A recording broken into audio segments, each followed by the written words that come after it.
আপনি নিশ্চয়ই বৃষ রাশির জাতক বা জাতিকা, তাই এই ভিডিওটিতে ক্লিক করেছেন আর জানতে চাইছেন এপ্রিল মাস আপনাদের কেমন কাটতে চলেছে। হ্যাঁ বন্ধুরা, আমি আপনাদেরকে সম্ভাব্য ভবিষ্যৎবাণী করতে চলেছি, যার মাধ্যমে আপনারা সহজেই বুঝে উঠতে পারবেন এই এপ্রিল মাসে বৃষ রাশির জাতক ও জাতিকার জীবনে কোন কোন ঘটনার সম্মুখীন হতে চলেছে। হ্যাঁ, ভাগ্য কিন্তু এবার হাতের মুঠোয় আপনাদের আসতে চলেছে। তা বলে সবটাই যে ভালো তা নয়, কিছু কিছু জায়গায় কিন্তু সমস্যা রয়েছে। কোন জায়গাগুলো ভালো রয়েছে, কোন জায়গাগুলো থেকে সমস্যা আসতে পারে, সবটাই আমি বিস্তারিত জানাতে চলেছি। তাই ভিডিওটি খুব ইনফরমেটিভ হতে চলেছে, আপনাদের প্রত্যেকেরই কিন্তু কাজে আসবে এই ভিডিওটি। তাই কমপ্লিটলি ভিডিওটি দেখুন। যারা চ্যানেলে নতুন রয়েছেন তারা অবশ্যই চ্যানেলটিকে সাবস্ক্রাইব করে রাখুন এবং পাশের বেল আইকনটিকে প্রেস করে রাখুন, যাতে নিত্য নতুন ভিডিও নোটিফিকেশান আপনারা আপনাদের ফোনে পেতে পারেন। তো শুরু করার আগে একটি কথা বলে দিই, আমি যে মাসিক রাশিফলটি প্রেজেন্ট করছি সেটি সম্পূর্ণরূপে চন্দ্র রাশি ধরে, কারণ আমি এখান থেকে আপনাদের কারোরই ব্যক্তিগত বার্থ চার্ট দেখতে পাচ্ছি না। তাই ভিডিওটি আপনারা চন্দ্র রাশি ধরে দেখবেন। যারা চন্দ্র রাশি জানেন না তারা একবার হলেও আমার সাথে পরামর্শ করে নিন। স্ক্রিনে দেওয়া হোয়াটসঅ্যাপ বুকিং নাম্বারে যোগাযোগ করতে পারেন। খেয়াল রাখবেন এটি কিন্তু অনলাইন সার্ভিস এবং এটি ফ্রি সার্ভিস নয়।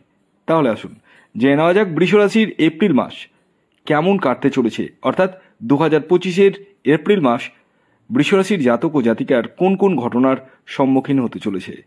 আপনাদের হচ্ছে বৃষ রাশি, আর আপনাদের রাশির অধিপতি গ্রহ হচ্ছে ভেনাস মানে শুক্র, যে কিনা 11th হাউসে বসে রয়েছে। শুধু একা নেই, সাথে রাহু রয়েছে, বুধ রয়েছে, রবি রয়েছে, শনি রয়েছে।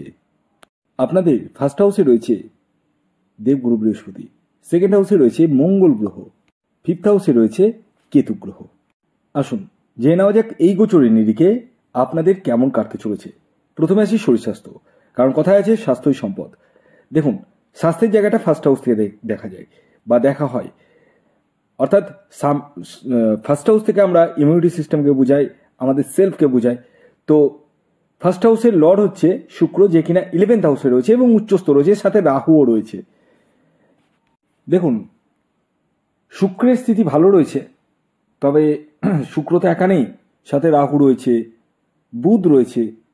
রাহু বুধের কম্বিনেশন ভালো নয়, সাথে রবিও রয়েছে, শনিও রয়েছে।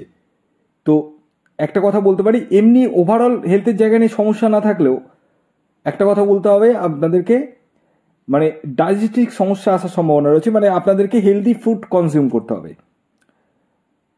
আনহেলদি ফুড কনজিউম করা কিন্তু যাবে না। এবং বিশেষ করে ফাস্ট ফুড, জাঙ্ক ফুড এগুলো কিন্তু খাওয়া উচিত নয় আপনাদের ক্ষেত্রে। এবং লং ট্রাভেলস হওয়ার সম্ভাবনা রয়েছে, সেখান থেকে আপনি বাইরের কিছু খাবার টাবার পেলেন, ডালপুরি, সিঙ্গারা, চপ, ঘুগনি, এই সমস্ত বাইরের খাবার কিন্তু খেয়ে নিলেন, বা পিৎজা একটা অর্ডার করে খেয়ে নিলেন। তো এই জিনিসগুলো কিন্তু করা যাবে না। যতটা পারবেন বাড়ির খাবার খান, তাতে কিন্তু সেরকম সমস্যা আসবে না। পুরোটাই কিন্তু আপনাদের উপর নির্ভর করবে। ওভারঅল হেলথের জায়গাটা সেরকম সমস্যা না থাকলেও এই সমস্ত কিছু খাবার খেলে কিন্তু সমস্যা আসতে পারে। এরপর আসি পড়াশোনার জায়গাটা ফিফথ হাউস থেকে দেখতে হয়।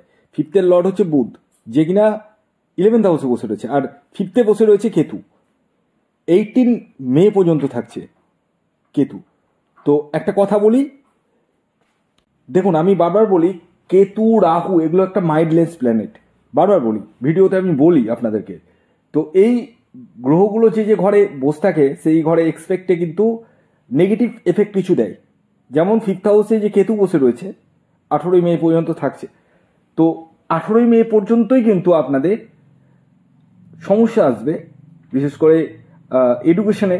যেমন প্রপার কনসেন্ট্রেশনটা করতে পারবেন না, বা যেটা নিয়ে পড়াশোনা করছেন, স্টাডি করছেন, মনে হবে যে না এটা করলাম ঠিক করলাম কি, এটা করলাম ভুল করলাম না, তো কেরিয়ারে আমার গ্রোথ আসবে কি না আসবে না, এই একটা ফেথলেস হয়ে যাওয়ার কিন্তু সম্ভাবনা রয়েছে।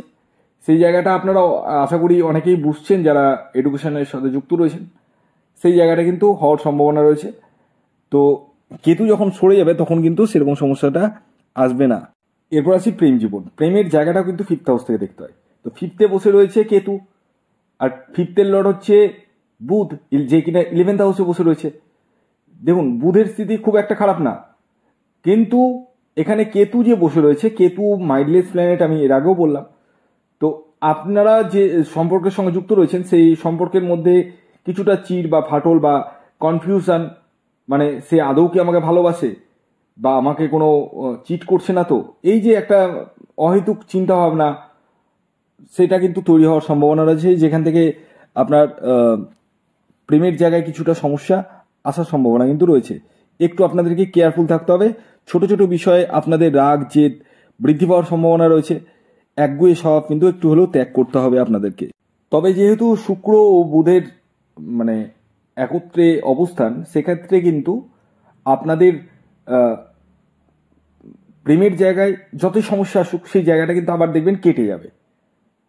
তো এই জায়গাটা কিন্তু রয়েছে, মানে আপস অ্যান্ড ডাউনস কিছুটা রয়েছে, ভালো হবে আবার খারাপ হবে, ভালো হবে আবার খারাপ হবে।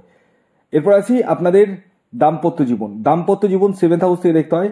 7th লর্ড হচ্ছে মঙ্গল এবং যে কিনা 2nd হাউসে বসে রয়েছে।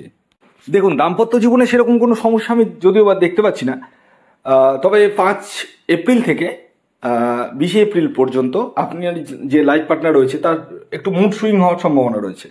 মানে সে তার মতো করে চলবে, দেখবেন কিছুটা আপনাকে অতটা কথা শুনছে না বা সে যেটা ভালো ভাবছে সেটাই করছে, এইরকম একটা হওয়ার সম্ভাবনা রয়েছে। তবে ওভারঅল আপনাদের দাম্পত্য জীবন সেরকম কোনো সমস্যা আমি দেখতে পাচ্ছি না। পাশাপাশি যারা বিবাহের জন্য এগোতে চাইছেন তাদেরকে বলবো বিবাহের জন্য এগোন, কোনো অসুবিধা নেই। তবে বিবাহের পূর্বে অবশ্যই জটক বিচারটি করে নিন, কোনো এক্সপার্ট অ্যাস্ট্রোলজারের সাথে পরামর্শ করে জটক বিচারটা করে নিন, কারণ বিবাহটাই শেষ কথা নয়, বিবাহের পরবর্তী জীবনটা কিন্তু শেষ কথা। এই মাসে আপনাদের আকস্মিক অর্থপ্রাপ্তির সম্ভাবনা কিন্তু প্রবল হারে দেখতে পাওয়া যাচ্ছে। তবে দেখতে হবে আপনার নিজের ব্যক্তিগত জন্মছকে রাহু গ্রহের স্থিতি কেমন রয়েছে। এই মাসে আপনারা যারা চাকরির জন্য প্রচেষ্টা করছেন তাদেরকে বলবো 14 তারিখের পরবর্তী সময়ে চাকরি পাওয়ার কিন্তু প্রবল সম্ভাবনা হয়ে উঠতে চলেছে। আপনারা 14 তারিখের পরবর্তী সময়ে চাকরির জন্য ঝাঁপিয়ে পড়তে পারেন। তবে তার আগে নয়, এটা আমি কিন্তু বলবো না এগোন, কিন্তু সাকসেসটা কিন্তু 14 তারিখের পরবর্তী সময়ে আসবে। এবং যারা বিজনেস করছেন তাদের দৈনন্দিন ইনকাম এর সোর্স বৃদ্ধি পাবে। তবে কিছু অর্থ কিন্তু আপনাদের অহেতুক খরচা হয়ে যাওয়ার সম্ভাবনা রয়েছে, তাই একটু খরচাকে লাগাম দিতে হবে। কোনো হাইলাইটেড প্রোডাক্ট গৃহের জন্য আপনারা পারচেস করতে পারেন, কোনো ভোগ্য বস্তু আপনারা পারচেস করতে পারেন, সেই জায়গাটাও দেখতে পাওয়া যাচ্ছে। মনের যে শান্তি, সেই শান্তিটা কিন্তু কিছুটা হলেও কম আমি দেখতে পাচ্ছি। এই মাসে সন্তান প্রাপ্তির জায়গায় কিছুটা সমস্যা রয়েছে আপনাদের ক্ষেত্রে, এবং যাদের সন্তান রয়েছে সন্তান কিন্তু কিছুটা অবাধ্যতা করবে, কিছুটা দুষ্টুমি করবে। তো সেটাকে একটু আপনাদেরকে একটু মানিয়ে গুছিয়ে নিয়ে চলতে হবে। ওভারঅল যদি বলা যায় আর্থিক স্থিতির জায়গাটা যথেষ্ট ভালো থাকলেও খরচার জায়গাটা রয়েছে।